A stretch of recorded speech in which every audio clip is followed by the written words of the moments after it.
Okay, I'm live. We have to wait like very short amount of time for a video to finish being edited. Then we're gonna watch it.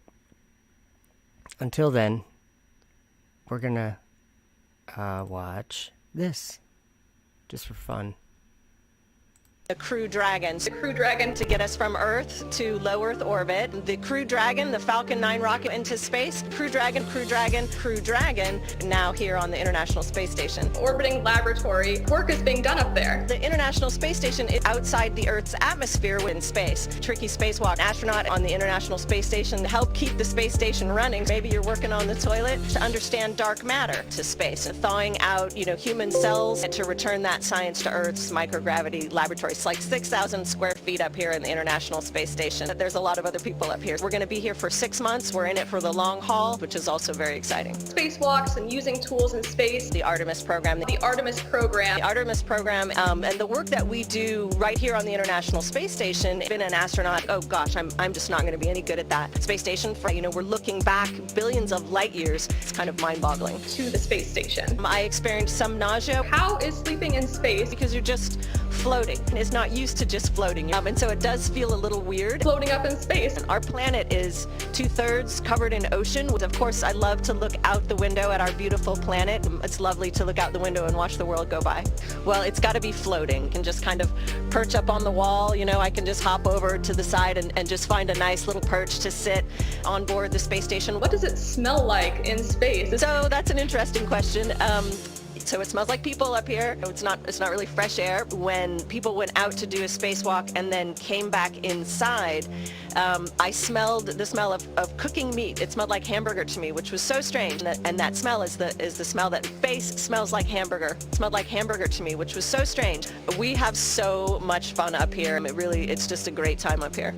I smelled the smell of cooking meat, and we're getting paid for it. And we're getting paid for it. And we're getting paid for it. And we're getting paid for it. Maybe you're working on the toilet, and so it does feel a little weird. Oh gosh, I'm just not going to be any good at that. And we're getting paid for it, paid for it, paid for it, paid for it, paid for it, paid for it. I smelled the smell of cooking meat. It's kind of mind-boggling, and we're getting paid for it, paid for it.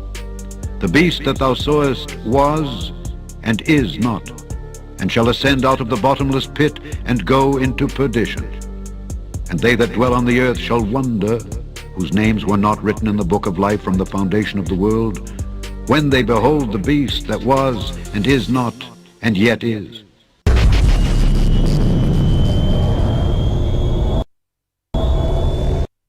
Whoops, there we are. Okay, so I was almost going to grab another video about the smell of space, which we might watch. But first, did you guys like that, how she said it smelled like burnt hamburger? Okay, so this video we're going to watch, to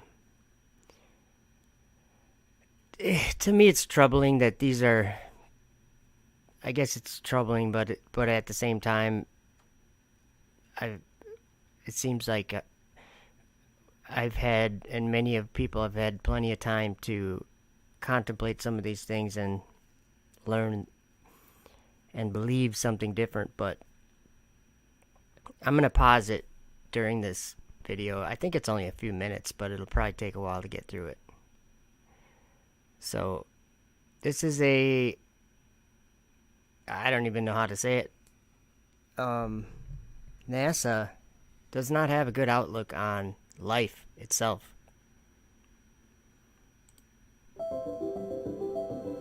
Hold on a minute. So I'm going to read that, but I'm going to move my logo out of the way. It's too big and it's in the way. Let's go like that. Oh, come on. There, how's that? Much better. The Lucy mission plaque contains messages from individuals who have asked us to contemplate the state of the human condition as well as our place in the universe.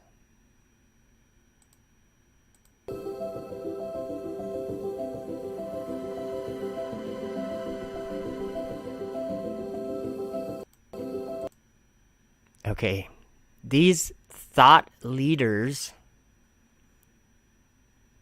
That's confusing. These thought leaders were asked to provide words of advice, words of wisdom, words of joy, and words of inspiration to those who may read this Lucy mission plaque in the distant future.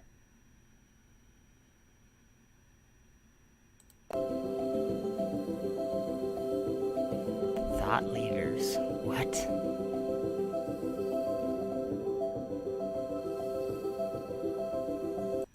Okay, get ready.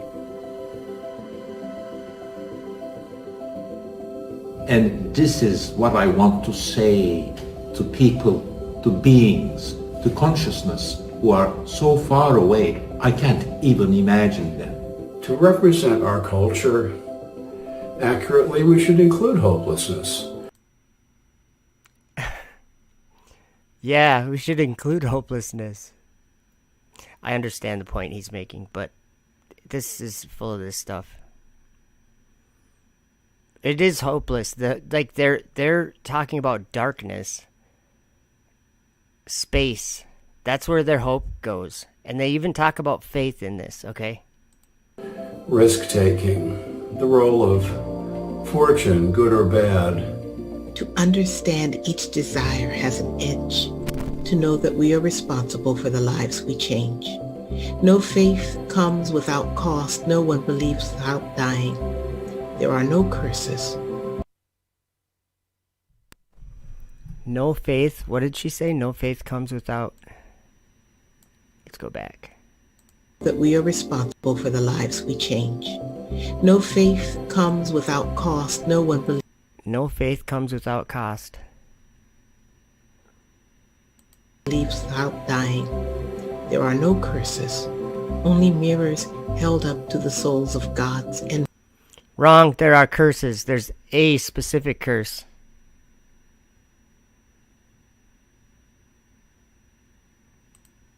mortals. Remember, you are all people, and all people are you. Remember, you are this universe. This universe is you. What? Okay. It kind of makes me laugh, but why would NASA be putting this on their video? Joy Harjo, I'm sure she's great, but she's not making any sense. Let's listen to what she said again. Remember, you are all people, and all people are you. Remember, you are this universe. This universe is you.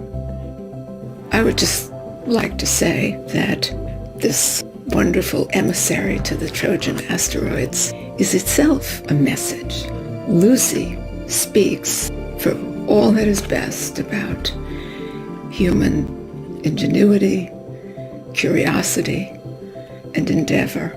Do you still have birds that wake you up in the morning with their singing, and lovers who gaze at the stars, trying to read in them the fate of their love? If you do, we'll recognize one another. And receive those words inscribed on a plaque from all of us, for all of us, filled with those aspirations and that inspiration and that imagination that we need so much right now.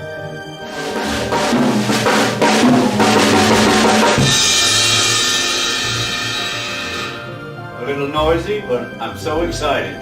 Lucy is going back in the sky with diamonds. Johnny will love that. Anyway, if you meet anyone up there, Lucy, give them peace and love from me. What is significant about this being called Lucy? Just think about it once. There is a story of a devil, or I don't know what you'd call him, I guess. An adversary named Lucifer. And what's interesting about that is what does it say in the Bible that Lucifer says in his heart that he wants to do? He wants to ascend into heaven and exalt his throne above the stars of God. So they're going to send this thing up and call it Lucy. Good job, NASA. Did you hear some of the things that they're saying, though? What a dark, like, I guess, hard to explain when you find the truth and you find Jesus in it. Tom Morgan says Isaiah 14 verse 12. And you know what? I learned something. And since Thomas brought that up and we were kind of talking about Isaiah 14, maybe I'll just read something that I was working on for a video. Oh no. Oh, it didn't show up, and I was on my notepad. I was like, oh no, I lost. Okay, I was trying to make this for a video, and it still might go in a video, but there's something we have to realize if we're Bible believers, or if we believe in God or Jesus. Like what I'm saying is, there's warnings that he gives to his saints, and they can know things that they couldn't know without him or the word. I mean, without this book, the Bible. How can I communicate it more clearly? Let me ask a question and add consequences to the answers of that question. Do you believe in God or the Bible? If you answer yes to that question, then I want to open your eyes up to something I'm sure you've considered it, but maybe not.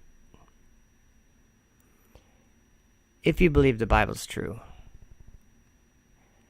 and maybe if you didn't know, maybe you'll know after this video to look it up. We'll talk about it in a minute, and I'll read it to you in a minute. Isaiah 14.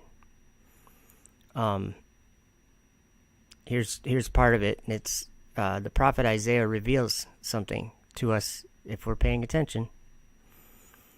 So speaking of Lucifer, he says, Isaiah writes this, "For you have said in your heart, I will ascend into heaven. I will exalt my throne above the stars of God. I will sit also upon the mount of the congregation in the sides of the north. I will ascend above the heights of the clouds. I will be like the Most High." So that's what Lucifer says in his heart. Let me do something here. We'll just look at a different video, just so you have something on the screen. Sorry, guys. So Lucifer is the one that was, the people that were Nimrod and the people that built the Tower of Babel. They were Luciferians. They followed Lucifer. They wanted to ascend into heaven. But what's interesting, I don't have it up right now, but I'm going to pull it up. The next verse in Isaiah, so he says he's going to do all those things. He's going to go up above the clouds. He's going to go up and exalt his throne up there. There's something very interesting there that I didn't think of before. I didn't really look at it before. Oh, you know what? Why don't I just share the page with you and you guys can see what I'm doing. There we go. Okay. The next verse, it says, after he says all those things, it says, "Yet thou shalt be brought down to hell, to the sides of the pit." To the sides of the pit. I'm starting to get an idea about this, the sides of the pit. Notice that, let's do something. Notice that he said, right here, he said, "I will exalt my throne above the stars of God. I will sit also upon the mount of the congregation in the sides of the north." And I found something interesting about that.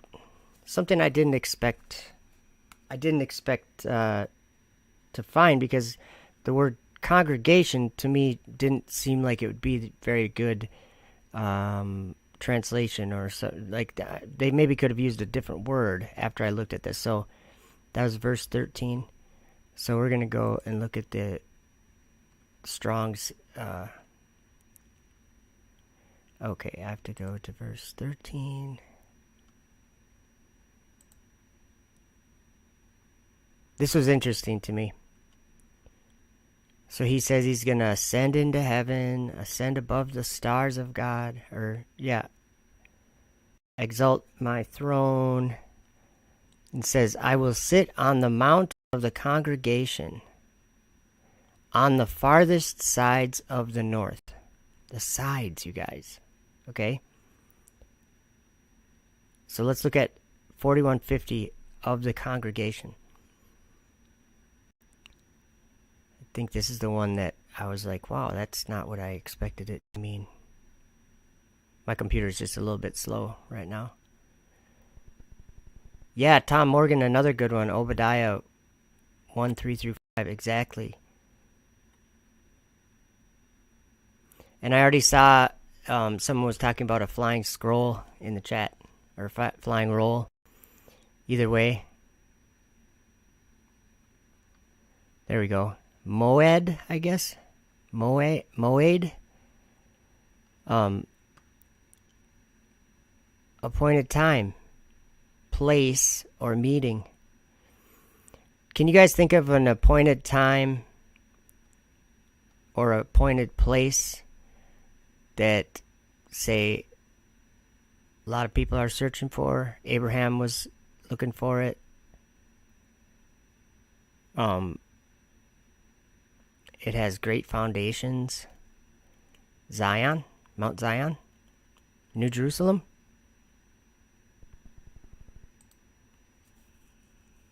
There's an appointed time and place for that to come down out of heaven from God. And so when I'm reading this, I'm thinking, let's go down actually to Strong's exhaustive concordance. Oops. Appointed sign, time, place of, solemn assembly, congregation, set solemn feast.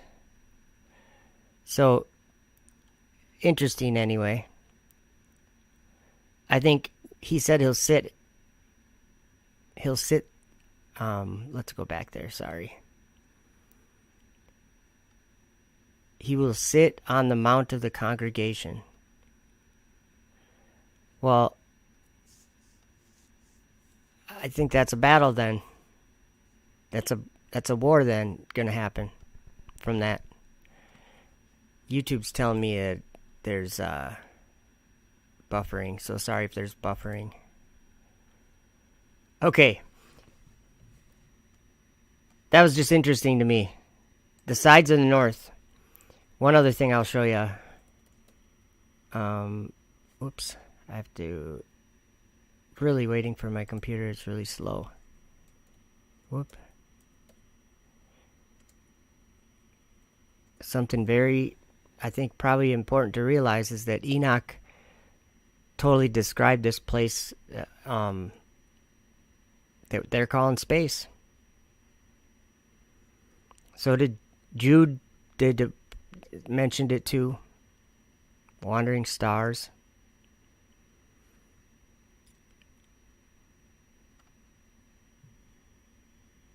Let's look at Wikisource.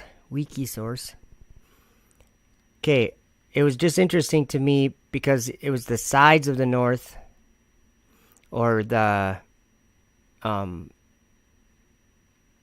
then he said that he will be brought down to hell to the sides of the pit. Well, look at this. A region of the great earth where the heavens were completed, and I saw a deep abyss with columns of heavenly fire, and among them I saw columns of fire fall, which were beyond measure. So he sees this place of fire, and there's fire going up and down, and it's like immeasurable. And it says, and beyond that abyss, I saw a place which had no firmament of heaven above, and no firmly founded earth beneath it. That's the place right there. That's the place in verse 12. Enoch chapter 18 verse 12. That's space. The place that's beyond that abyss. And it had no firmament and no firmly founded earth. Why would he say, why wouldn't he just say no earth beneath it? He says no firmly founded. To me, that would mean he saw the earth moving. That's space. It's a good way to be deceived. That's how NASA is, yeah. And SpaceX and all these guys. They believe in everything that they're doing. They're sending rockets places. They're putting satellites in the sky. They think that they're ascending. They're Luciferian. That's what they are. They're doing what Lucifer says.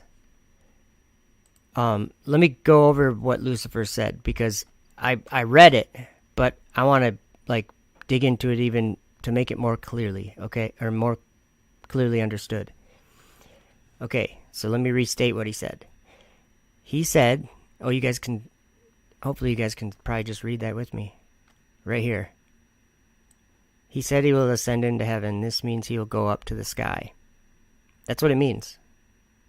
Heaven's in the sky. He said he will exalt his throne up there. That means he will put something up there to rule from, like a throne.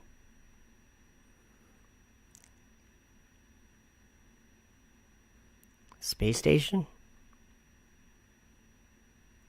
It gets its power from the Dragon resupply missions SpaceX is sending up. It's all in Revelation and in Daniel. Okay, let me see here. He said, okay, I wrote, will sit also upon the mount of the congregation. Is that Mount Zion in New Jerusalem? He said after that he will ascend above the heights of the clouds. That also means to go up to the sky, above the clouds.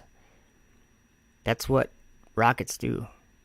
Flying roll or flying scroll. The curse that, what does that say? It's the curse that goeth forth over the face of the whole earth. Yeah. Satellites, rockets, these kinds of things. You know there's a great plague of hail at the end too. I'm just waiting for that, you know. They've put something like whatever 1,600 satellites just of one kind of satellite in the sky. 1,600 of them in the last 2 years or whatever. I looked up the other night just to see because if you look up, a lot of times you'll just see one right away. If it's the right, you know, if it's dark enough or light enough or whatever. But I looked up and I seen two of them kind of going at each other, and then there was one, I saw three of them all at once, right when I looked up. They're littering the sky. So I don't know why people still talk about them being on balloons and stuff. That's ridiculous. Satelloons are real. Like they're not really satellites. They're just floating, right? But satellites are those things that go into the firmament and then they just continuously free fall. But it's not really what they're doing. They're going to the sides of the pit, just like it says in Isaiah. So I wrote, so if we find ourselves living in a world where there's something up in the sky like a throne, and there's a dragon ascending and being cast out into the earth from the space station, what should we do?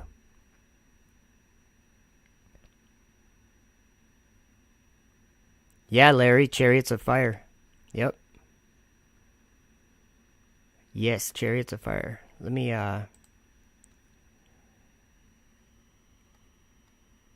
me do this. Sorry, I'm going to bring you back to a video.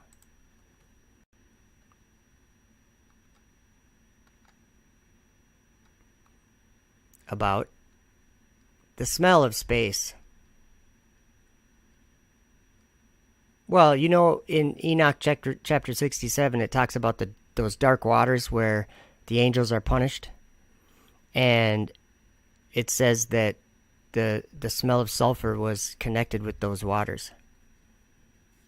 Interesting.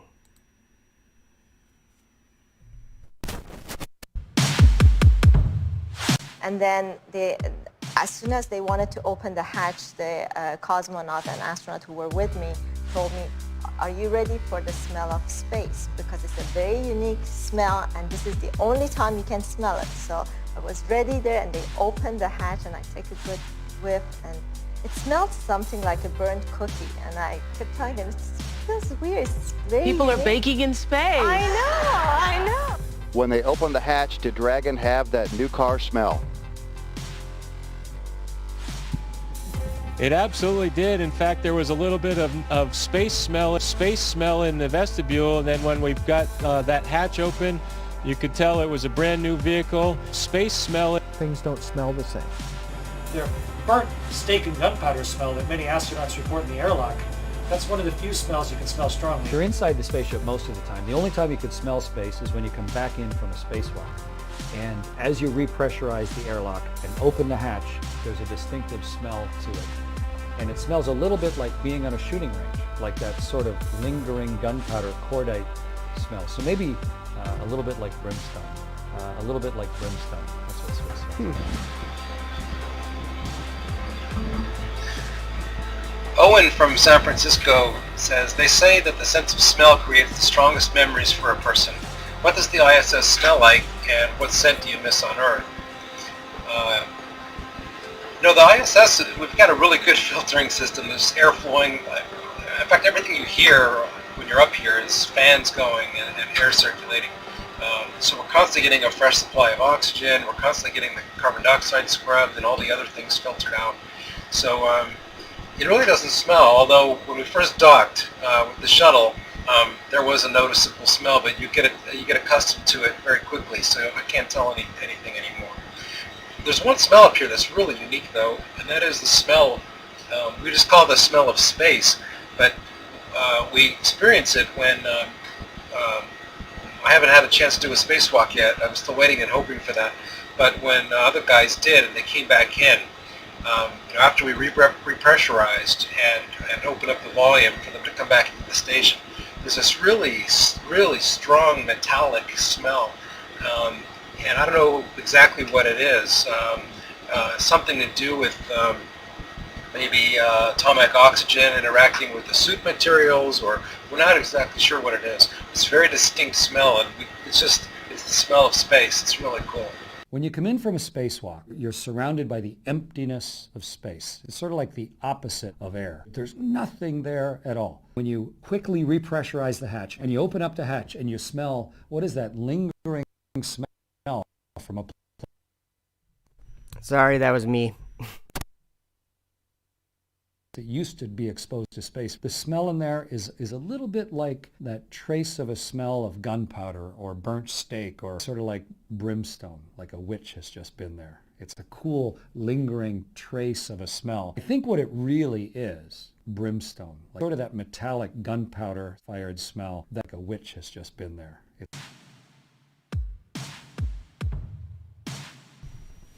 And he will imprison those angels who have shown unrighteousness in that burning valley which my grandfather Enoch had formerly shown to me in the west among the mountains of gold and silver and iron and soft metal and tin. And I saw that valley in which there was a great convulsion, and a convulsion of the waters. And when all this took place, from that fiery molten metal and from the convulsion thereof in that place, there was produced a smell of sulfur, and it was connected with those waters. And that valley of the angels who had led astray mankind burned beneath that land. And through its valleys proceed streams of fire, where these angels are punished who had led astray those who dwell upon the earth.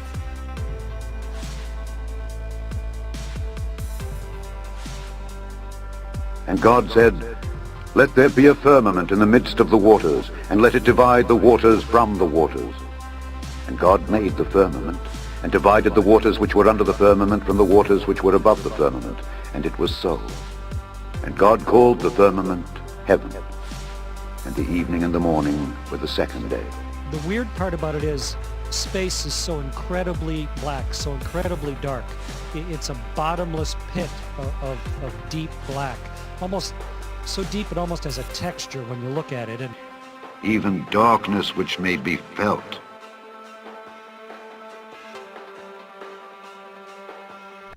Okay, yeah, I like what you guys are saying in the chat. Stanley, I'm still learning myself, and I'm 44.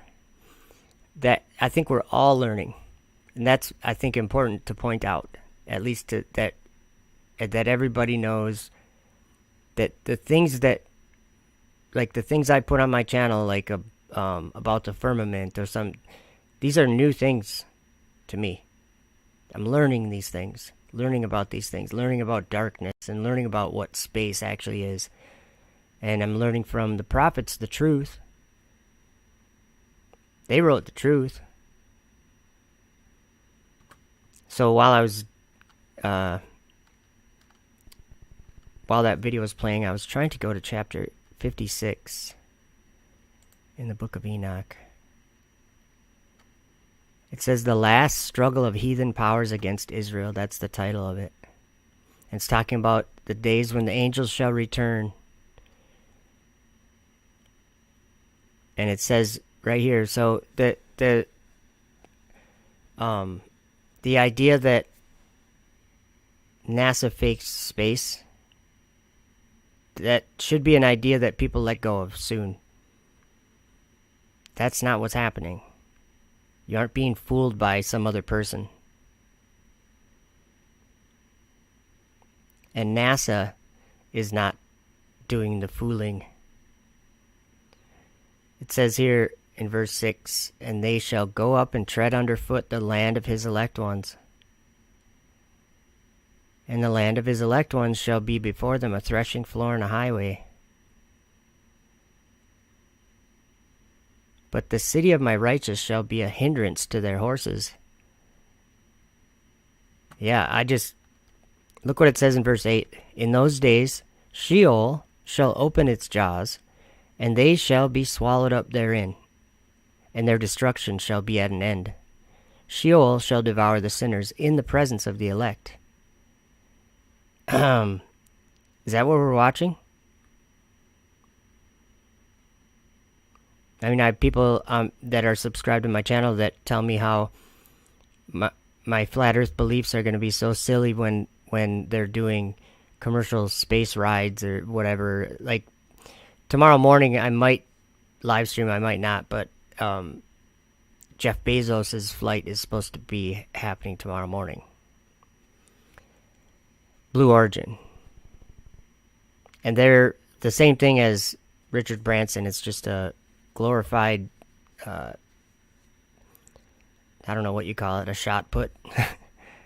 It's a ballistic trajectory. They're just shooting something on a rocket in a certain direction and then just letting it fall to the ground, and they get 3 minutes, or they said 3 to 4 minutes of 0G. And I'm like, with a mission like that, you'd think you would have it down to the second. How long they would have of 0G. So, yeah, anyway, that should be interesting. But what these people think they're doing is they think they're going up to heaven, or they're climbing up to heaven. I saw in the chat John 10:1 earlier. Where was that? Verily, verily, I say unto you, he that entereth not by the door into the sheepfold, but climbeth up some other way, the same is a thief and a robber. I'm telling you that rockets are not your savior. That's what I'm basically saying. Elon Musk says that they are. That he says that's the gateway to the heavens, is reusable rockets. He also says that he can heal the blind and the deaf and make the crippled walk and all that too. So I know who he is. Check this out. He's treading New Jerusalem underfoot.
behold, an he-goat came from the west on the face of the whole earth, and touched not the ground.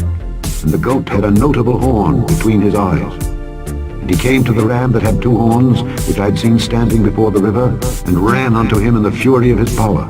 And I saw him come close unto the ram, and he was moved with choler against him, and smote the ram, and brake his 2 horns. And there was no power in the ram to stand before him, but he cast him down to the ground, and stamped upon him. And there was none that could deliver the ram out of his hand. Therefore the he-goat waxed very great, and when he was strong, the great horn was broken. And for it came up 4 notable ones toward the 4 winds of heaven. And out of one of them came forth a little horn, which waxed exceeding great toward the south, and toward the east, and toward the pleasant land. And it waxed great, even to the host of heaven. And it cast down some of the host and of the stars to the ground, and stamped upon them. Yea, he magnified himself even to the prince of the host, and by him the daily sacrifice was taken away, and the place of his sanctuary was cast down. And an host was given him against the daily sacrifice by reason of transgression, and it cast down the truth to the ground, and it practiced and prospered.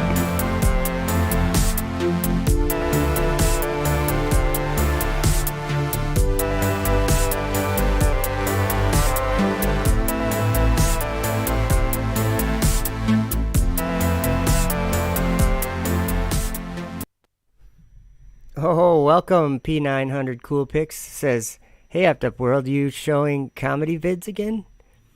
I have some comedy vids. You know that. I was actually just looking at one that I haven't played for a while. I'm going to play it right now.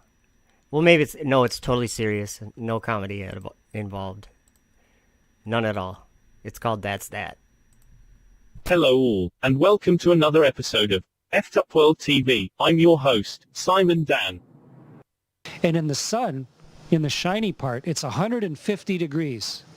And in the shade, it's minus 120 degrees. In the shade in space, it's like minus 250 degrees. But the part of you that's in the sun, it's plus 250 degrees at least. That is real science.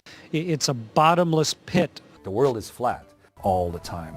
What does the ISS smell like? Stinky and stinky. They're like brimstone, like a witch has just been there. Oh, you can smell a little roast beef.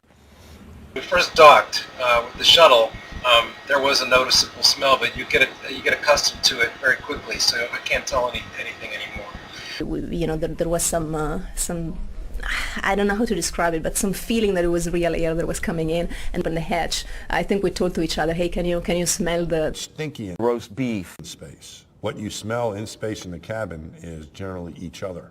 When we landed on the shuttle, the people that would open up the hatch would get a whiff of this and be like, I smell a little stinky and roast beef. This was a challenge given to me by peeing upside down. We don't have the technology to do that anymore. We used to, but we destroyed that technology, and it's a painful process to build it back again. There is a magic speed. It is photoshopped, but it's has to be. Let's take a peek at the process. It looks kind of flat. NASA's Rob Simon made this, so some of those are painted on. It is photoshopped, but it's has to be. The clouds are sort of too see-through, so I just hit Command Z a lot. There's artistry to creating the world. What I imagine it to be. Unfortunately, I'm not an astronaut. I've never been to space, but... Let's take a peek at the process. And what you're seeing here is a mirage.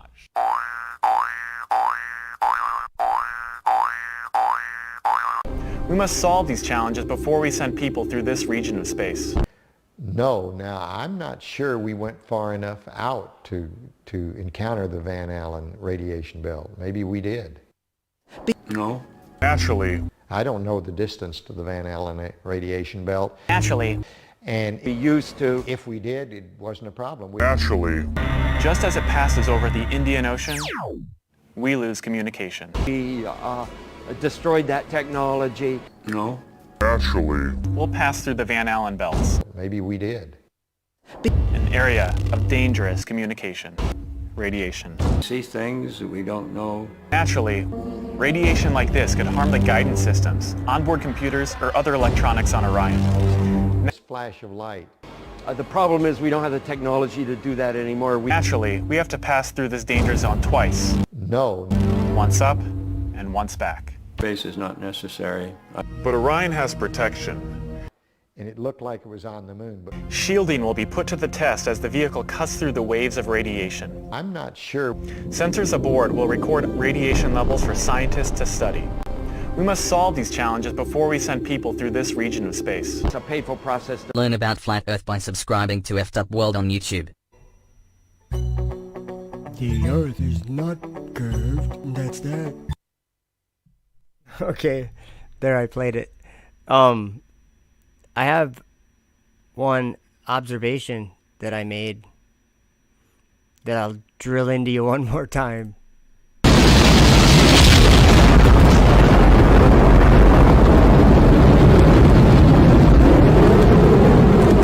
And I beheld another beast coming up out of the earth. And he had two horns like a lamb. Liftoff of the SpaceX Falcon 9 rocket, launching Dragon to the International Space Station. And he spake as a dragon. And he exerciseth all the power of the first beast before him, and causeth the earth and them that dwell therein to worship the first beast, whose deadly wound was healed. And he doeth great wonders, so that he maketh fire come down from heaven on the earth in the sight of men. And stage 1 entry burn is underway. It's a burn of about 10 seconds.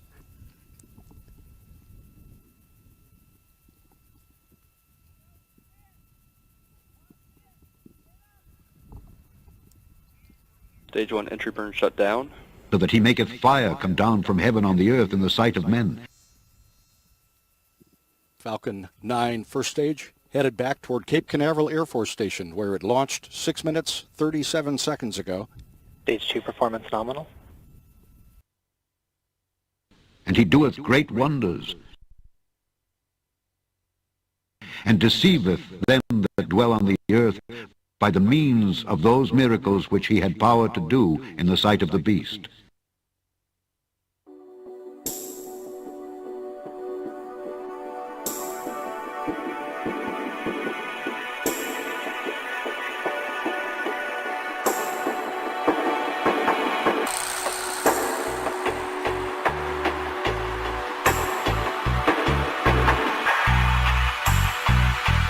And the Lord God of the holy prophets sent his angel to show unto his servants the things which must shortly be done.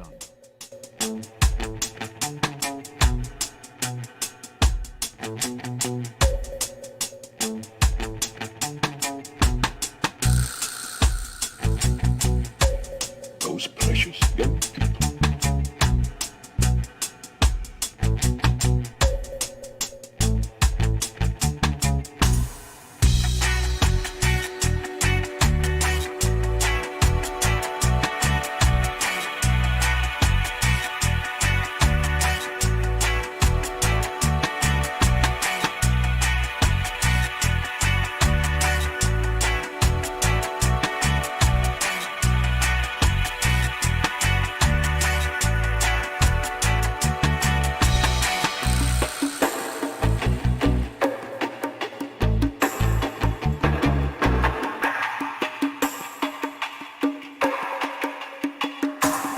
Back at Landing Zone 1 at Cape Canaveral Air Force Station.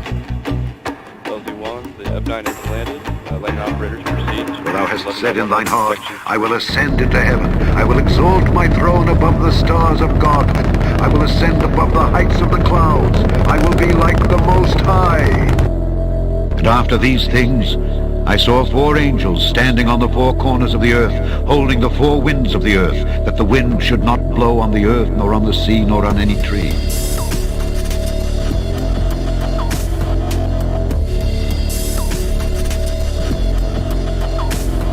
And I beheld another beast coming up out of the earth. And he had two horns like a lamb, and he spake as a dragon. Hell from beneath is moved for thee, to meet thee at thy coming. It stirreth up the dead for thee, even all the chief ones of the earth. It hath raised up from their thrones all the kings of the nations.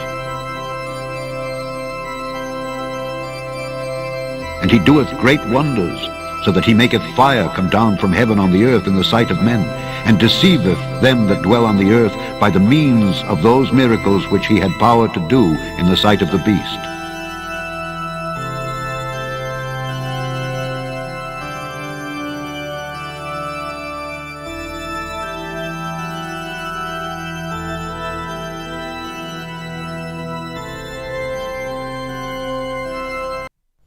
All right, I just wanted to, so I won't forget. Tiger Bear says, what are the four winds and the four corners?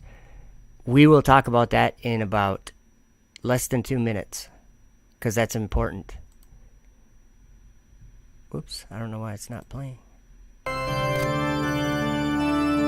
And I, John, saw these things and heard them. And when I had heard and seen, I fell down to worship before the feet of the angel which showed me these things. Then saith he unto me, See thou do it not, for I am thy fellow servant, and of thy brethren the prophets, and of them which keep the sayings of this book.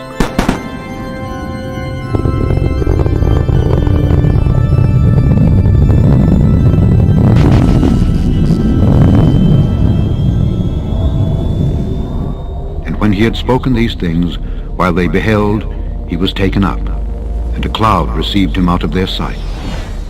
And while they looked steadfastly toward heaven as he went up, behold, two men stood by them in white apparel, which also said, Ye men of Galilee, why stand ye gazing up into heaven?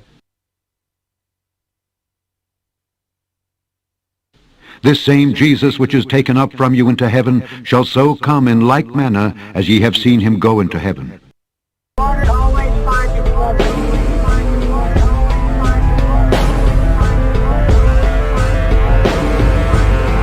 Okay, I'm a flat earther.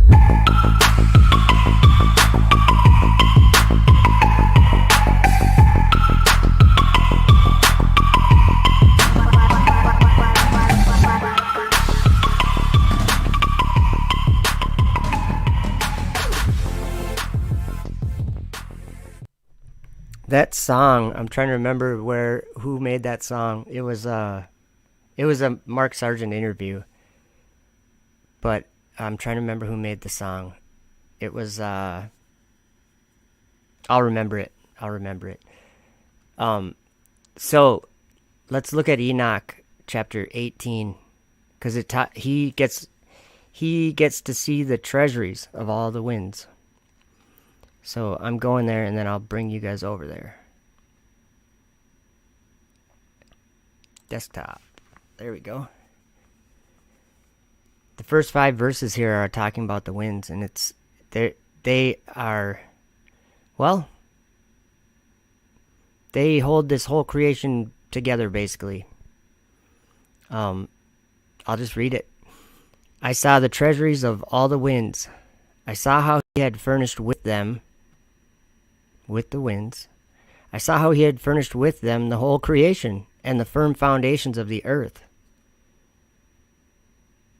So that just said that the firm foundations of the earth are furnished with the winds. And I saw the cornerstone of the earth. I saw the 4 winds which bear the earth and the firmament of the heaven. So the air is the foundation of the earth. That's what Enoch says. And the 4 winds bear the earth and the firmament of the heaven. Verse 3 says, And I saw how the winds stretch out the vaults of heaven, and have their station between heaven and earth.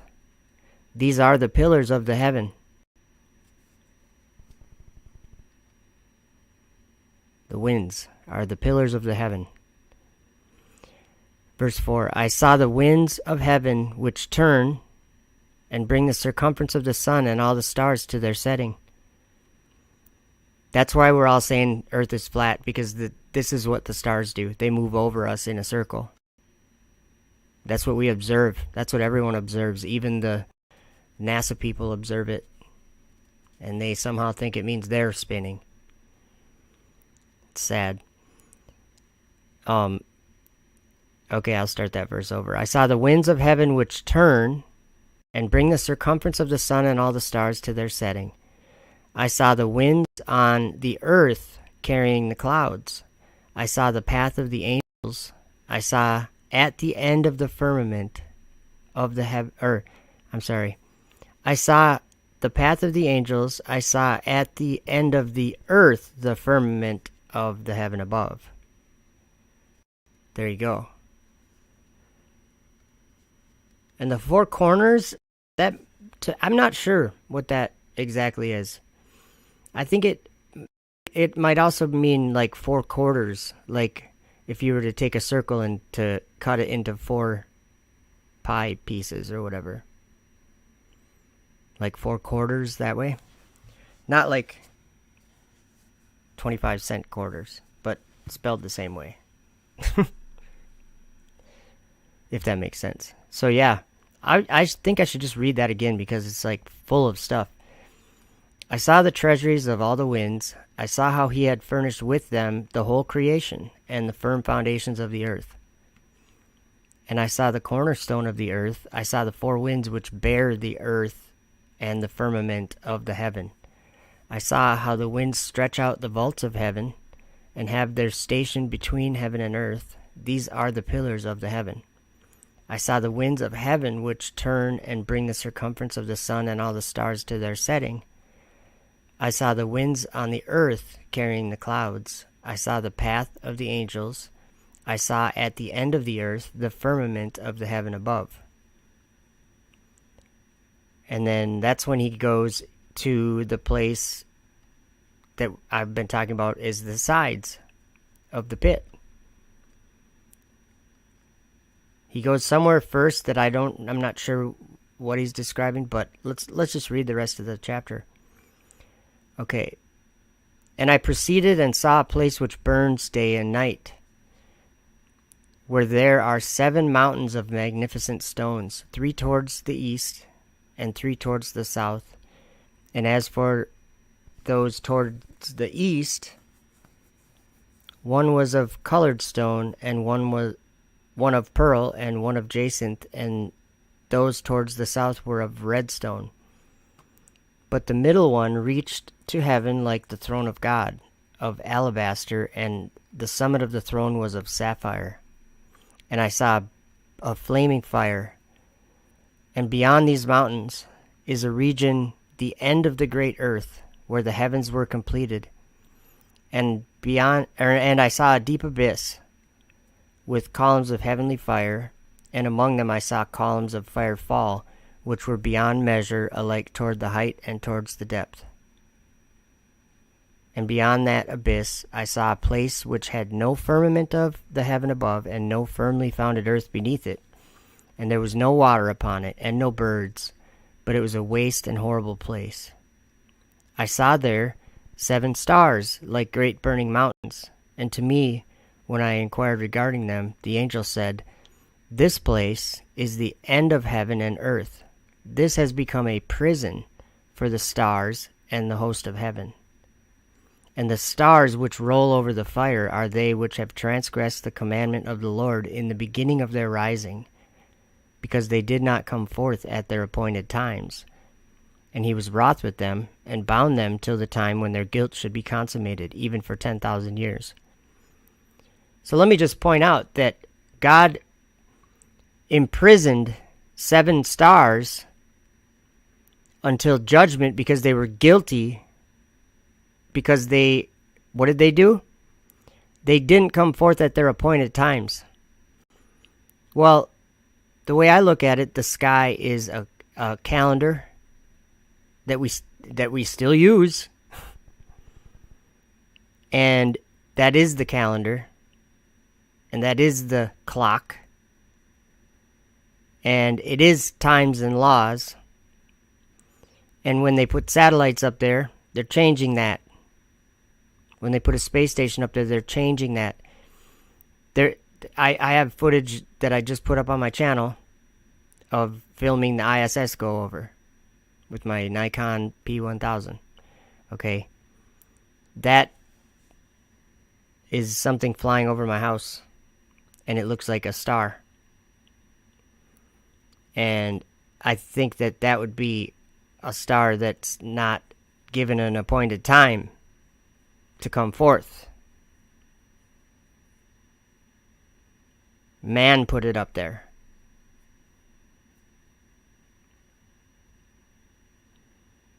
So, yeah, Elon Musk is changing times and laws in that way, which is interesting. Let's see here. So then look at the next chapter. So he sees this prison. And look what it says in the next chapter. And Uriel said to me, here shall stand the angels who have connected themselves with women, and their spirits, assuming many different forms, are defiling mankind, and shall lead them astray into sacrificing to demons as gods. Here shall they stand till the day of the great judgment, in which they shall be judged, till they are made an end of. So remember in Genesis 6, when the sons of God came down because they found the daughters of men attractive, and they lusted after them and came down, and that whole story, they're up there too, in that darkness, in what we call space. They're imprisoned there until judgment.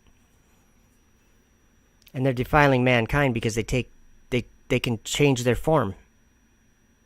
So 7 of them have had the form of what we call planets. And they've done that on purpose to draw to themselves the hearts of men and what men want to do.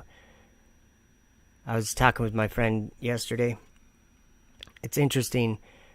Even if you don't believe the Bible,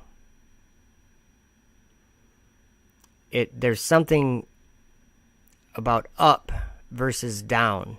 Like, down is just the ground or whatever, but if you look up, it's like a never-ending who knows what, right?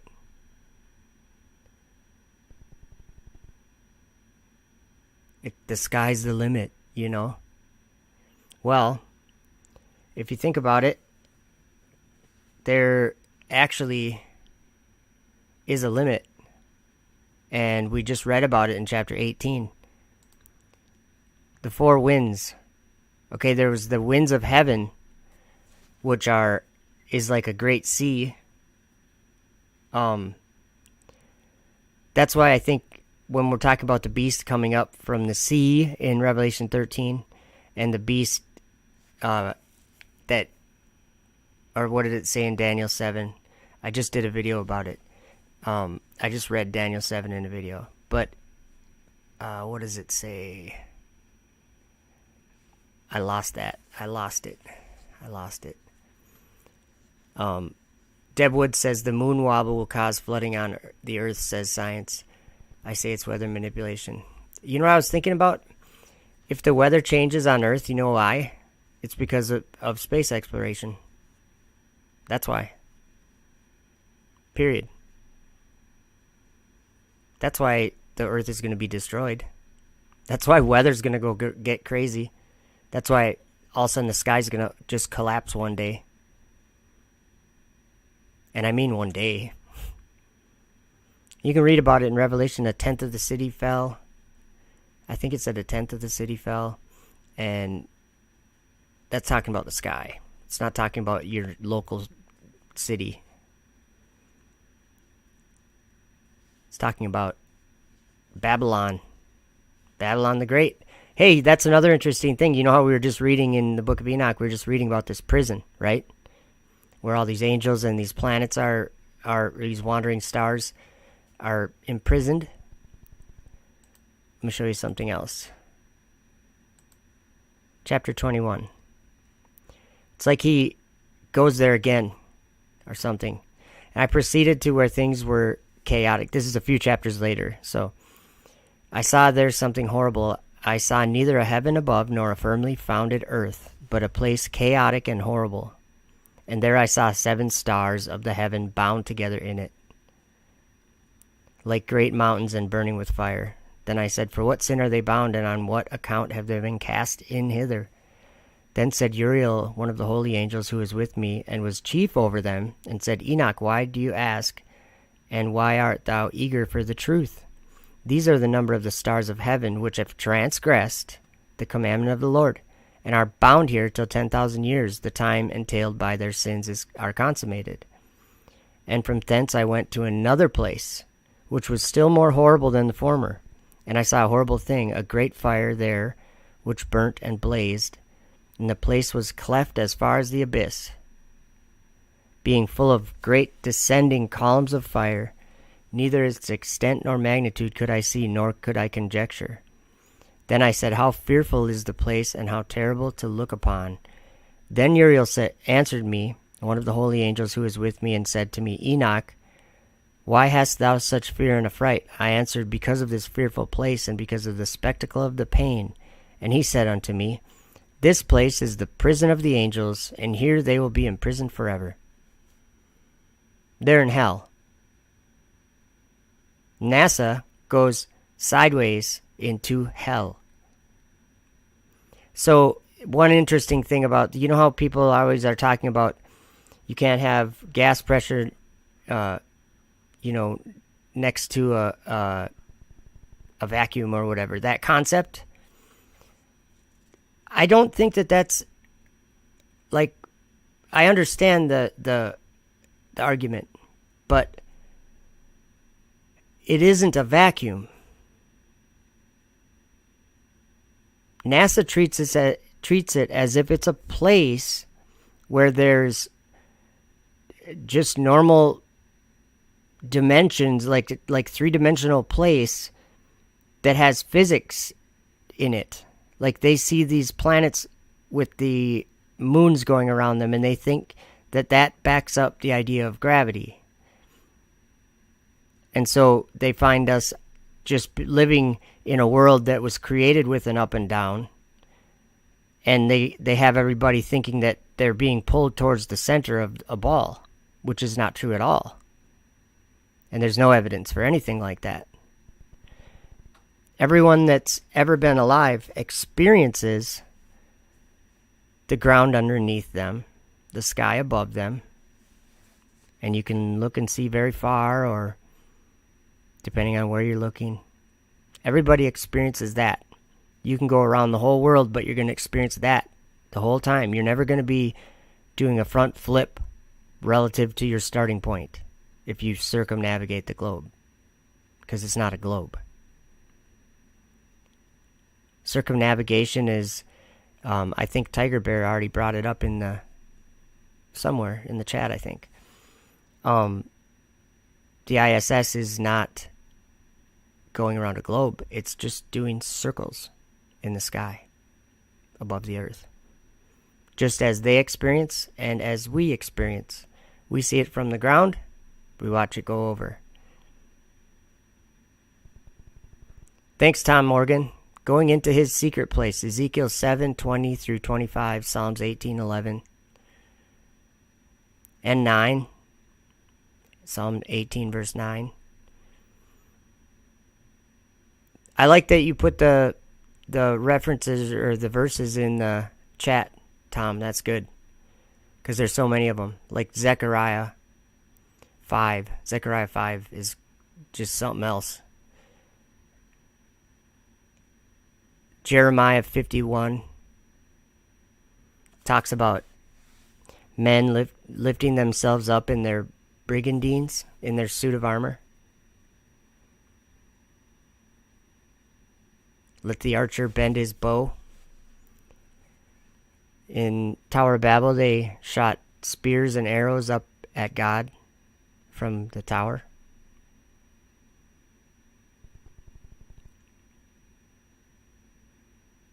Yeah, that's an assault on God, because God's throne's there. And also, it's a matter of faith, of belief. If you believe that the space station is like some accomplishment, then you're a Luciferian. That's what Lucifer set up for you. I will exalt my throne above the stars of God. I will ascend into heaven. Okay, but he's not going into heaven. He's going to the sides of the pit. Hell. He's going to hell. So he's taught men to go to hell. That's what it even says in Enoch 56. Sheol will swallow them up in the presence of the elect or whatever.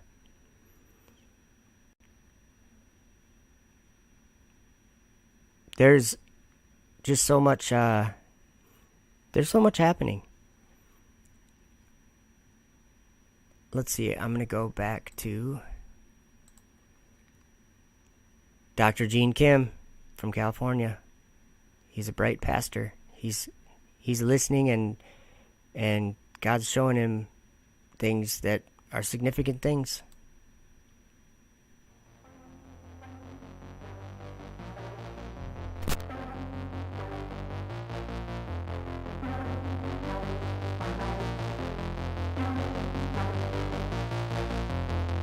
He comes from above too. And that's why, go back to Revelation 12 again. Revelation 12. That's why he's swimming out there in outer space. Oh, there's where you get your men from Mars. That's where you get those aliens flying in those saucers.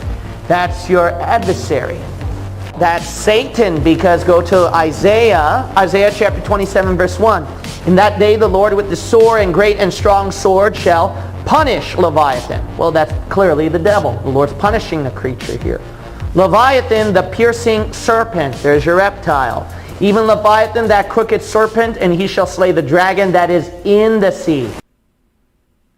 This is video of SpaceX's Crew Dragon approaching the International Space Station. And the video is taken from the space station, and it is a time lapse. So that is the SpaceX Dragon that they're flying up there now.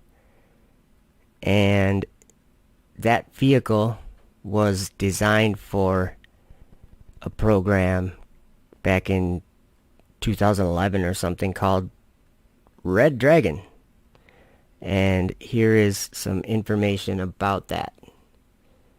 It was a mission to go to Mars that Elon Musk and SpaceX came up with, and NASA was involved in it too.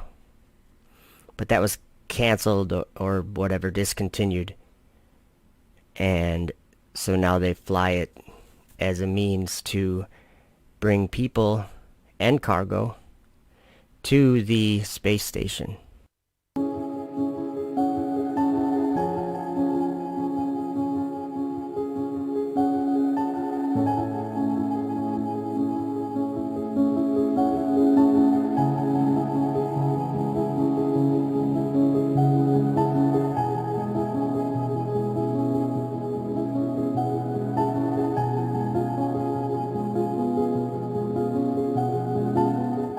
Where is he swimming? That's the idea. Where is he swimming? He's swimming in the sea. There are several places we're going to look at. Go to Genesis 1. All right, there are two places that your enemy is actually swimming. He's actually swimming above, and he's actually swimming below. Let's cover Genesis chapter 1. Notice what God did with the sea. The Bible says in Genesis chapter 1, and then we'll read verse 6. And God said, let there be a firmament in the midst of the waters.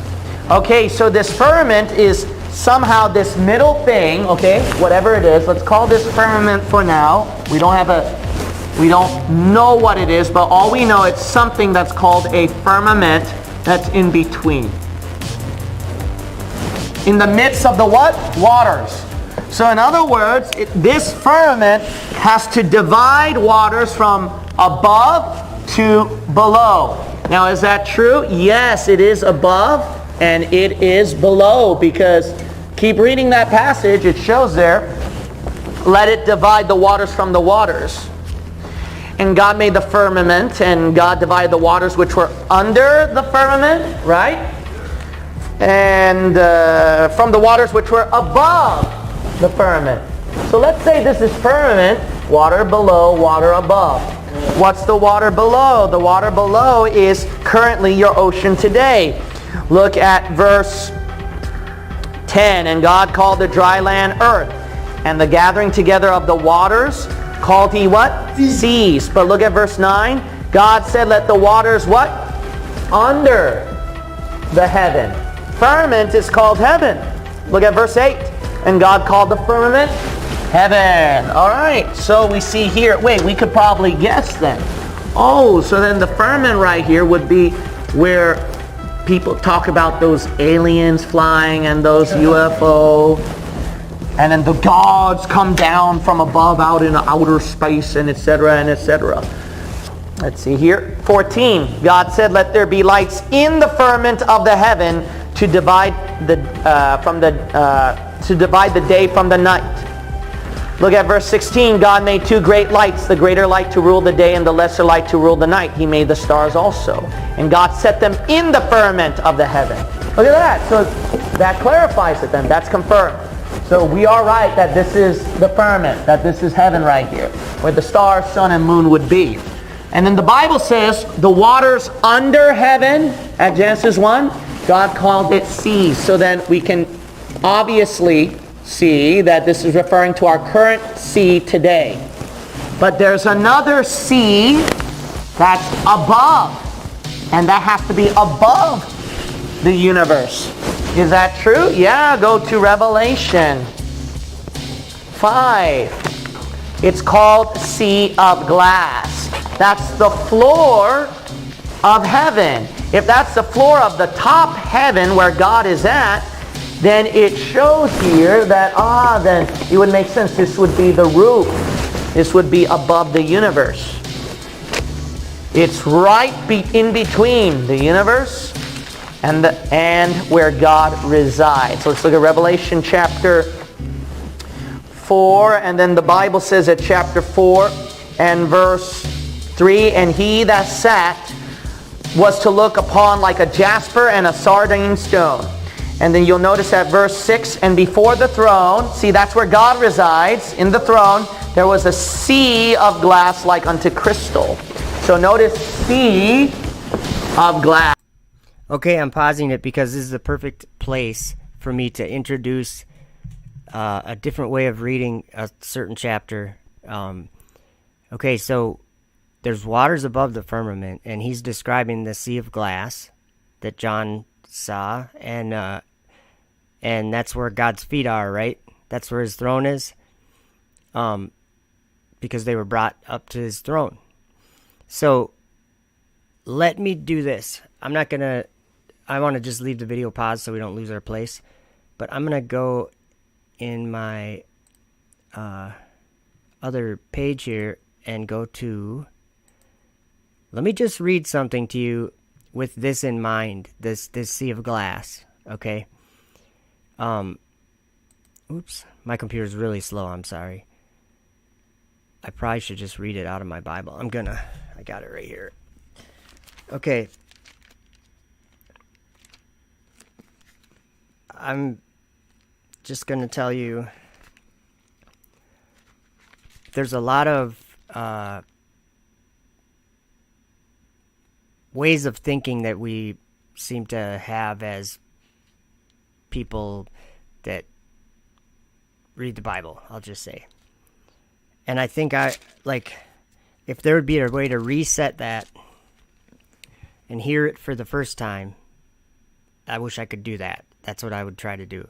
I would want you to hear this chapter that I'm going to read, Revelation chapter 18. I'm not going to read the whole chapter, but just think about that sea of glass, those waters above, that great sea. Okay, and after these things, another angel came down, I saw another angel come down from heaven, having great power, and the earth was lightened with his glory. Okay, guys, the next two verses, this verse right here, verse 2, this reveals something that we were just reading about in Enoch chapter 18. We were just reading about a place, a waste and horrible place. It was a prison. Okay, look at what this says. Verse 2. And he cried, the angel that came down, he cried mightily with a strong voice, saying, Babylon the Great is fallen, and is become the habitation of devils, and the hold of every foul spirit, and a cage of every unclean and hateful bird. So, Babylon the Great,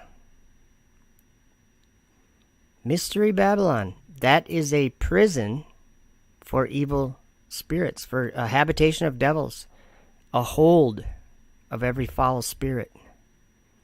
and a cage of every unclean and hateful bird. For all nations have drunk of the wine of the wrath of her fornication, and the kings of the earth have committed fornication with her, and the merchants of the earth are waxed rich through the abundance of her delicacies. I heard another voice from heaven saying, Come out of her, my people, that ye be not partakers of her sins, and that ye receive not of her plagues. For her sins have reached unto heaven, and God hath remembered her iniquities. Reward her even as she rewarded you, and double unto her double according to her works. In the cup which she hath filled, fill to her double. How much she hath glorified herself and lived deliciously, so much torment and sorrow give her. For she saith in her heart, I sit a queen, and am no widow, and shall see no sorrow. Therefore shall her plagues come in one day, death and mourning and famine, and she shall be utterly burned with fire. For strong is the Lord God who judgeth her. And the kings of the earth, who have committed fornication and lived deliciously with her, shall bewail her and lament for her when they shall see the smoke of her burning. Okay, think about that sea of glass now, you guys. Standing afar off for the fear of her torment, saying, Alas, alas, that great city Babylon, that mighty city, for in 1 hour is thy judgment come. And the merchants of the earth shall weep and mourn over her, for no man buyeth their merchandise any more. The merchandise of gold and silver and precious stones and of pearls and fine linen and purple and silk and scarlet and all thyine wood and all manner vessels of ivory and all manner vessels of most precious wood and of brass and iron and marble and cinnamon and odors and ointments and frankincense and wine and oil and fine flour and wheat and beasts and sheep and horses and chariots and slaves and the souls of men. So the souls of men is her merchandise, guys. Okay, keep thinking about that sea of glass. We're getting there.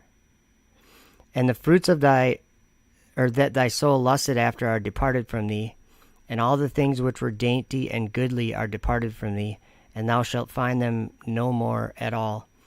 The merchants of these things which were made rich by her shall stand afar off for the fear of her torment, weeping and wailing, saying, Alas, alas, that great city, that was clothed in fine linen and purple and scarlet, and decked with gold and precious stones and pearls.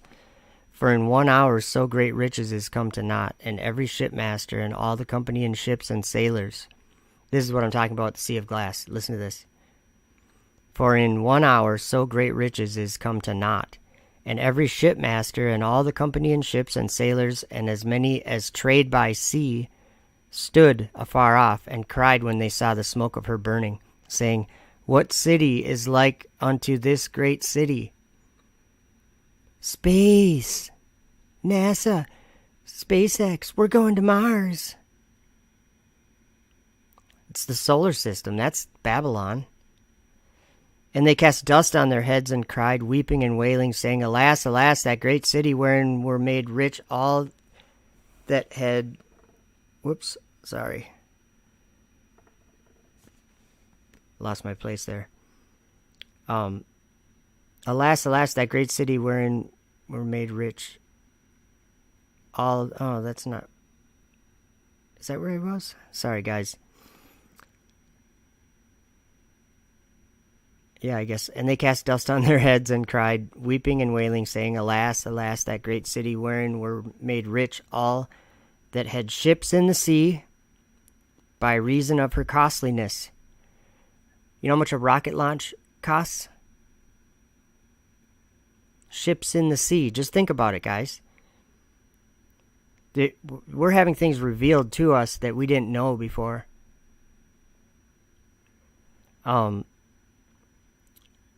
It says,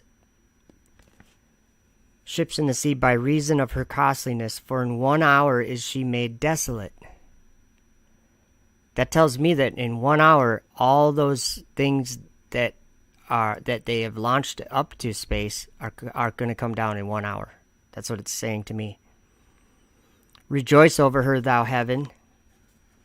Rejoice, heaven, and ye holy apostles and prophets, for God hath avenged you on her. And a mighty angel took up a stone like a great millstone and cast it into the sea. I think this is into the sea of glass, but I don't know that. Saying, thus with violence shall the great city Babylon be thrown down, and shall be found no more at all. And I'll just read, there's just a few more verses, so I'll just finish it. And the voice of harpers and musicians and of pipers and trumpeters shall be heard no more at all in thee, and no craftsman of whatsoever craft he be shall be found any more in thee. And the sound of a millstone shall be heard no more at all in thee, and the light of a candle shall shine no more at all in thee, and the voice of the bridegroom and of the bride shall be heard no more at all in thee. For thy merchants were the great men of the earth, for by thy sorceries were all nations deceived. And in her was found the blood of the prophets and of saints and of all that were slain upon the earth.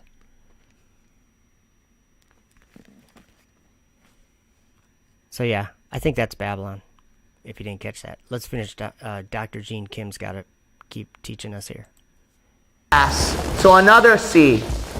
God called it the one below sea. Right here above is sea, but it's not liquid. It's not pure liquid form. It's a sea of glass. So we understand that Satan, this is his dominion. Amos 9. So then several places that Satan will come out of is he can come from below. Look at Amos chapter 9. He can come out of this sea here. He can come out of this sea. Look at verse 2. Verse 2. Though they dig into hell, then shall mine hand take them. Though they climb up to heaven, thence will I bring them down. Notice God was talking about heaven above and what? Hell beneath. You notice that? All right, he called this hell beneath. If this is hell beneath, then notice what God worded. Up heaven, down hell. And notice the up and down again. Verse 3, and though they hide themselves in the top of Carmel, I will search and take them out from thence, and though they be hid from my sight in the what? Bottom of the sea. Bottom of the sea. What's below the sea? Hell. Hell. That's pretty obvious. If you go lower and lower, the lowest part would be actually bottom of the sea. That's the closest you can get to hell. A region that's closest to hell is bottom of the sea. Out of everything that you go throughout the earth. So the bottom of the sea, would Satan be there? Read the next part. Thence will I what? Command the serpent, and he shall bite them. He comes from above too. And that's why, go back to Revelation 12 again. Revelation 12. That's why he's swimming out there in outer space. Oh, there's where you get your men from Mars. That's where you get those aliens flying in those saucers. That's your adversary.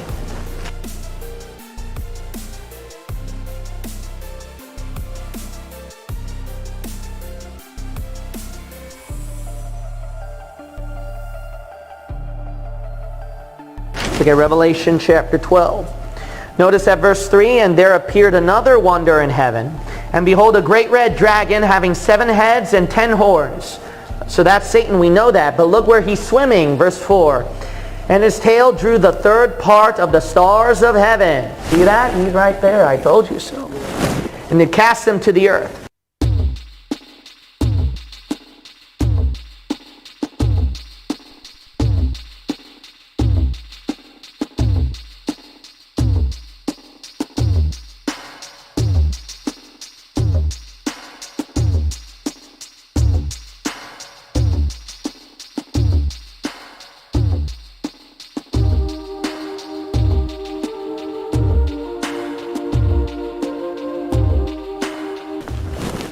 So that's where you get your alien activity from. That's where you get that strange stuff where people are scared, not just below, but from above. Here's something interesting. If you look at below as you go through the sea, it gets darker and darker. Right. All right, and then if you go up there throughout outer space, yeah, you go to something that's darker, and darker too. Why? Because Satan is known as the Prince of Darkness.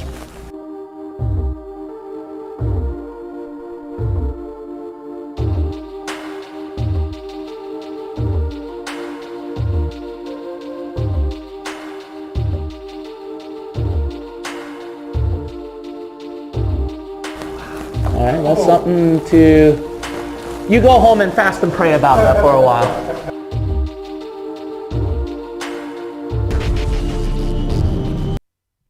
So yeah, there you go. Darkness. It's a thing. It's a thing. So I think what I'm going to do is probably end the stream here. Yeah, I didn't really plan on going live for very long. But Anthony Dickinson says, did you see that pure gold is like clear glass? Yeah, Revelation 21:18 and 21. Yes, sir. I guess I don't know. It'll be interesting to see what New Jerusalem looks like. I might have seen it once in a dream, but I didn't see the whole thing. What is this dude saying? You know what? Another video to play. Oops, let me find it here. It's Dr. Gene Kim again.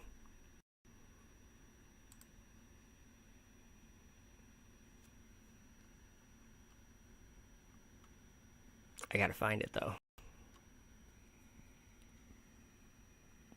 Oh, do you remember what I named that one, Thomas?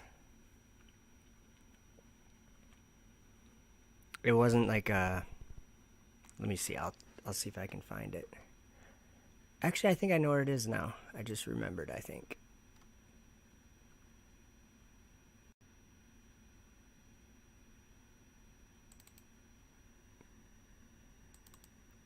There it is. I found it. Wow. Here's another good one talking about Elon Musk and dragons. Now, who's the one that inhabits the stars and up there in the universe, at space? It's the devil. And one character that really piqued my interest during the year 2021 is Elon Musk. I believe that it's important for the future to be a spacefaring civilization and ultimately be out there among the stars. I could tell that there's something about this guy that would play a very pivotal role for the year 2021. All right, why would he be an interesting character to pay attention to, Pastor? Because he can change our world. He can literally change our world. Life can become multiplanetary. This is the goal we should strive for. Where technology and civilization will not be the same. And 2021 could be the year where it's starting, the whole change of our civilization. Instead of the internet going through landlines, electricity, or on the Earth, Elon Musk already had like tons of satellites up in the air already. For some of you who didn't know, he already got the permission from the government, and lots of them already up in the air. And if all of them are up in the air around the world, if you hook up your internet to that, then guess what? It'll be much, much more fast. Satellites. Now, who's the one that inhabits the stars and up there in the universe, at space? It's the devil. It's Satan. And he will have a play during the timeline of the tribulation. He's going to have war. There's going to be Star Wars up there. Revelation chapter 12. We're going to see verse 7. And there was war in heaven. Michael and his angels fought against the dragon. And the dragon fought and his angels.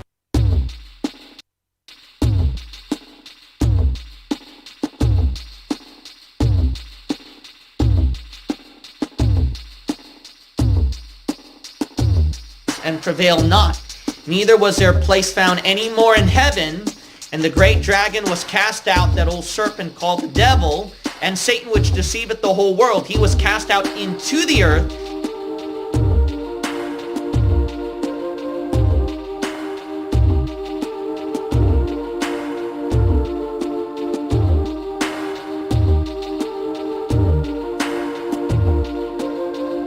his angels were cast out with him. Notice that at verse 3, and there appeared another wonder in heaven, and behold, a great red dragon, having 7 heads and 10 horns and 7 crowns upon his heads. And his tail drew the 3rd part of the stars of heaven. So Satan and his fallen beings inhabit up there in outer space.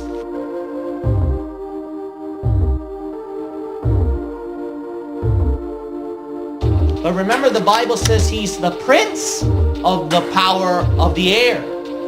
Now, these satellites, I mean, if they're all the way up there at outer space, could the devil have a play in that one? Well, they mention about one time where they launched a thing called Dragon.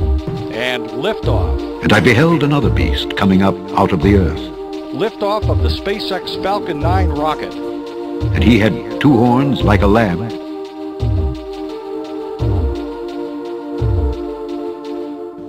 And he spake as a dragon.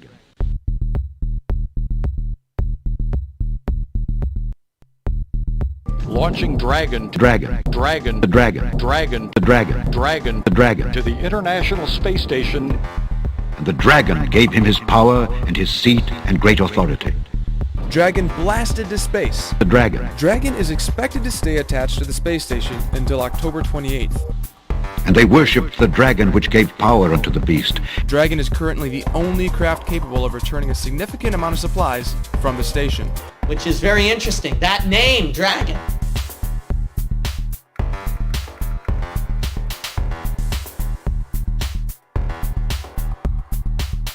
And Satan is right up there at the stars, and then now people are launching a thing called Dragon, and Elon Musk is launching all these satellites up there.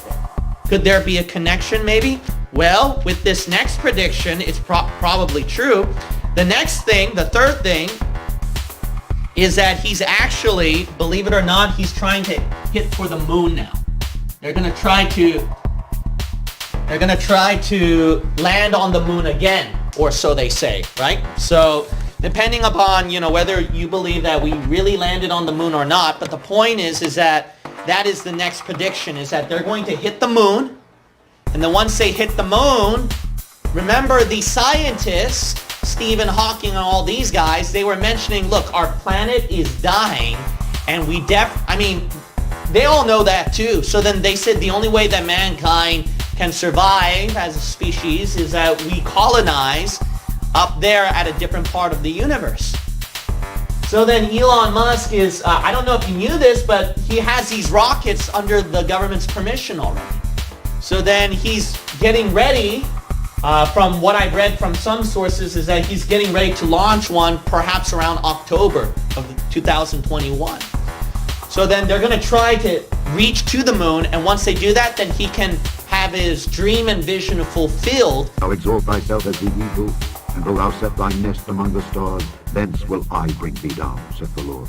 Be out there among the stars. Among the stars. Be out there among the stars. And wilt thou set thy nest among the stars. This is hopefully the first step on a journey towards a civilization on Mars, life becoming multiplanetary, based on the moon, and expanding beyond Earth. And among the stars. Be out there among the stars. Life becoming multiplanetary.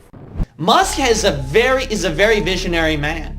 That's why he was able to make big waves with technology. This is a mentality that is Satan's, actually. When mankind tries to reach up to the heavens, this is something that is of the devil. Now you might say, what's wrong with that? Shouldn't we go up there and be safe and colonize outer space? Well, you got to realize this: mankind in his own efforts, that is wicked to the Lord. That is wicked to the Lord, because that's something that Satan wanted, and God doesn't give mankind that. Go to Isaiah chapter 14, verse 12. How art thou fallen from heaven, O Lucifer, son of the morning? How art thou cut down to the ground, which didst weaken the nations? For thou hast said in thine heart, I will ascend into heaven. I will exalt my throne above the stars of God. I will sit also upon the mount of the congregation in the sides of the north. So notice that Satan, he intends to go up above the stars, up there. But what happens? At verse 12, the Bible says he's fallen down, cut down to the ground. Revelation 12, that prophecy is fulfilled. He goes down to the ground. Look at how God thinks about mankind trying to go up to heaven. Go to Genesis 10. Genesis 11, excuse me. Genesis chapter 11. Genesis chapter 11. Look, God is not for this. Mankind trying to go up to heaven. God is not for that. You might think there's nothing wrong with that, but here's the key. The reason why God views it as wrong is because, see, mankind is relying on his own ability to do the feats of God. So because of that, God doesn't allow them to go up there. Plus, there's something up there. There's something up there. A lot of people who dig into conspiracies and stuff like that, they have some of these theories and they're saying that the government's trying to restrict people from going up there and etc. But I do know this, is that there is something up there that God does not want people to have access to. But there is something that Satan wants mankind to try to get access to up there. Look at Genesis chapter 11 and verse 4. And they said, go to, let us build us a city and a tower, whose top may reach unto heaven. And let us make a name, see that? Lest we be scattered abroad upon the face of the whole earth. That's why God scattered them. Why? When mankind unites, they become a civilization, they increase their technology, and the unity becomes stronger, and then they try to play God. That's why technology, the Lord, we were able to use it to glorify the Lord, to reach many souls out there. But you got to realize that the origins of technology, it's actually bad. It's actually bad because that's something where it unites mankind even more together. And then mankind and humanism and civilization increases into what? What God always prevented throughout history. A Genesis 6 civilization. They built those pyramids. Why? Because there's that seeking up to go up to heaven. Look at Genesis chapter 11. What did God do? He says, verse 7, go to, let us go down and there confound their language, that they may not understand one another's speech. All right, going back to Revelation chapter 12, then the question is this, can mankind attain it? So this is what I believe. At chapter 12, verse 9, Satan and his fallen angels cannot have access to outer space. That's important. But what if Elon Musk accomplishes it? And then, God forbid, as time passes by, there are human beings and people who reside over there and then start to make a colony. Well, that brings up something very interesting then. If that's the case, then the interesting thing is, if the people are colonizing in outer space towards a civilization on Mars, life becoming multiplanetary, based on the moon and expanding beyond Earth and among the stars, out there among the stars, life becoming multiplanetary. And remember, during Revelation chapter 12, tribulation is already underway, right? Tribulation is already underway. So you got some time where people are residing there, tribulation's already underway, and not only that, Satan and his fallen angels are residing in space that time. Then Genesis 6 could be much faster than you think. They could be what? Mingling with the seed of man up in space. And then they can have their warfare against what? Michael and his archangels. We've built a civilization. We built power. Now let's try to fight God up in heaven. But then what does God do? He casts them down. So Elon Musk's dream with all of his billions comes to nothing. To nothing. To nothing. To nothing. That is Dr. Gene Kim. Pastor Dr. Gene Kim? Whatever he is. His channel, if you go up in the chat, I saw Deb Woods put a link to his channel. It's called Real Bible Believers. Maybe if you, or you know what? I think I just found it. So I can open link in new tab. And I will put a link in the chat. Thank you, Deb. My computer takes so long that Deb will already have it in there again by the time I get to that page. Because I can't see the chat anymore. I have one more video. I do want to mention, I saw in the chat you guys are saying Elon Musk is a puppet or whatever. Maybe, but he's also the guy, the richest person in the world. That might be something to take note of. He's a billionaire that has some of the biggest companies in the world doing the most impossible things. So whoever he is, he's doing the things that Daniel, and he's speaking great things like in Daniel 7. He's blaspheming God's tabernacle and those who dwell in heaven with all of his satellites. He's one of those second group in Jasher chapter 9 when they were building the tower. He's in the second group. He wants to put his own gods up there and serve them and ascend into heaven. That's what he wants. So Jeff Bezos and all these guys. And then NASA and all the space agencies, of course. So my page isn't going to open up. There it is, finally opened up. So now I'll be able to put a link in the chat. Okay, let's see here. I'm putting it, even if you already put it in there. I'm putting it. Thanks, Deb. I'll put it again, just because it'll make me feel accomplished, you know. Thank you, Stanley, for your kind comments. And good to see all you guys. I saw Salted Cedar in there, and YouTube. Hiya. Lots of good people in here that I have been seeing. A video that you guys got to watch. A lot of you have already seen it. I'm sure you've already seen it. I think it just came out yesterday or the day before. And it's Austin Whitsitt for 31 minutes. You got to listen to it. Now, I don't agree with certain things that Austin says. Like, it's not that I don't agree. It's just that I see it differently. I don't think that we're struggling against flesh and blood. There's nobody that's fooling the world. The desires of the world are inspired by the things in the sky, and that's why Flat Earth came, and that's why people here in the chat don't believe a lot of this stuff, because it's all deception. Now, the way that it's deception is maybe debatable. Like what I'm saying is that I think it's just the evil spirits that are in the sky are inspiring people to do certain things, like build rockets, things like that. It's not actually people that are lying. So there's nobody on harnesses on the ISS. It's just a thing that men have built and put up there.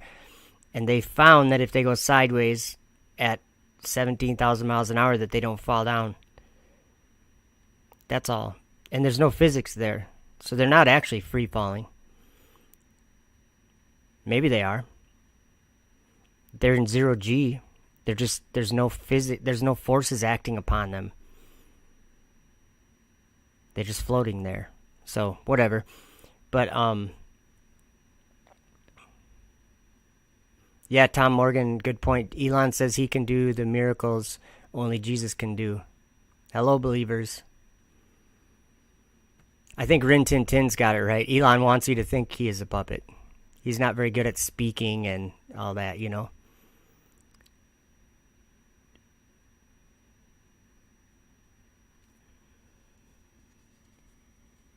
Yep, I just got to say that I think Jimmy Williams, good point. God is letting them do the desires of their heart and letting those who don't love the truth to believe them. God's sending them strong delusion so that they believe a lie. Like, I think landing on the moon, I think that's strong delusion. I think the astronauts actually experienced that. But they didn't go to the moon. They went into outer darkness and got deceived. Angels can change their form. They can do things that we don't picture being real. and they've been doing them. So we're just becoming aware of it now. We lived our whole lives under all these things and didn't know it. And then in the last so many years, he's revealed these things to us. That I know. That I do know. So anyway, thank you guys for hanging out. I'm going to play one more video before we go. And I just think it's really important that we keep our attention to the truth and don't jump on bandwagons that sound good. Investigate these things. Propulsive landing. Getting the basic infrastructure of being able to reuse these rockets.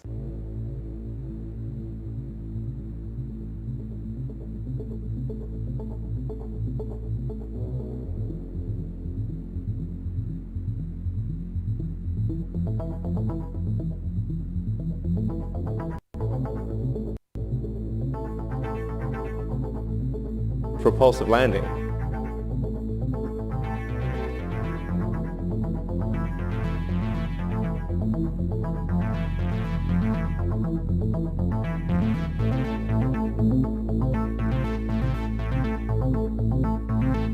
Getting the basic infrastructure of being able to reuse these rockets. Yes, you're going to do a final burn here in just a moment.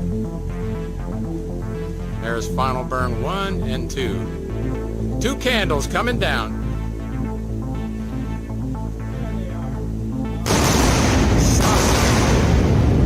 Double sonic booms.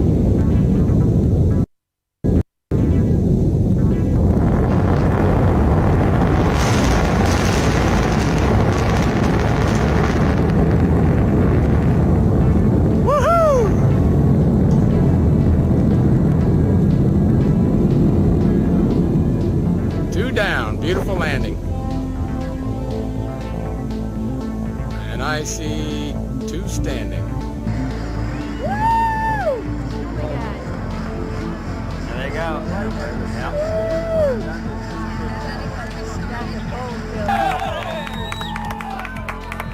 Oh, yes!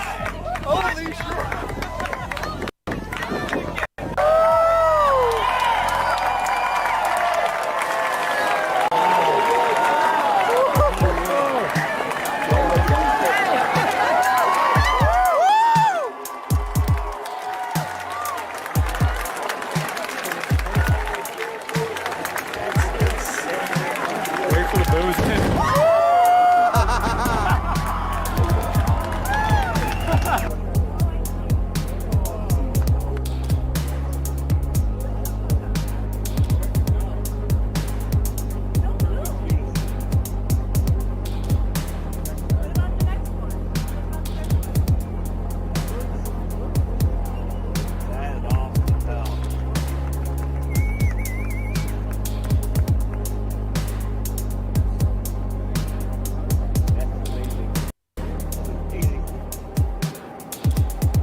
I believe that it's important for the future to be a spacefaring civilization and out there, ultimately be out there among the stars. And I think that's the exciting, inspiring future that I think certainly people in this room want.